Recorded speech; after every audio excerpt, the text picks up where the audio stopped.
কীর্তন হরিবাসরে বসতে গেলে কি করতে হয়? প্রণাম করে বসতে হয়। কেন বাবা প্রণাম করে কেন বসবো? শোনো তাহলে একটা কথা বলি। এইখানে কত সাধু গুরু ব্রাহ্মণ বৈষ্ণব এসেছে। যুগে যুগে ভগবান এই পুণ্যভূমি ভারতবর্ষেই জন্ম নিয়েছেন। বিভিন্ন দেব দেবীর জন্ম হয়েছে এই পুণ্যভূমি ভারতবর্ষে, বাংলার বুকে। তারা এখানে ওখানে বিচরণ করেছেন। এটা তো বৈষ্ণব পাড়া। অনেক বৈষ্ণব এই মাটির উপর দিয়ে যাতায়াত করেছেন। তুমি যদি প্রণাম করে না বসো তাহলে কোথায় পা দেওয়া হবে? বৈষ্ণবের গায়ে পা দিয়ে দেওয়া হবে।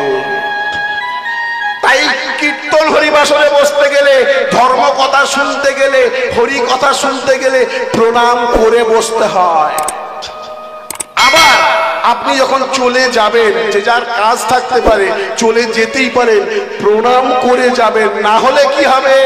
এই যে আপনারা 3-4 ঘন্টা বসে বসে হরিনাম শুনলেন, আপনাদের যে পরম মঙ্গল হলো, আপনি যদি প্রণাম করে না যান তাহলে আপনি যতটুকু পুণ্য অর্জন করেছেন এটা ভূমি মাতা গ্রহণ করে নেবে। তাহলে আপনি শূন্য হাতে এসেছেন আর শূন্য হাতে বাড়ি চলে যাবেন। আসা আর যাওয়াটা পুরোটাই বেকার হয়ে যাবে।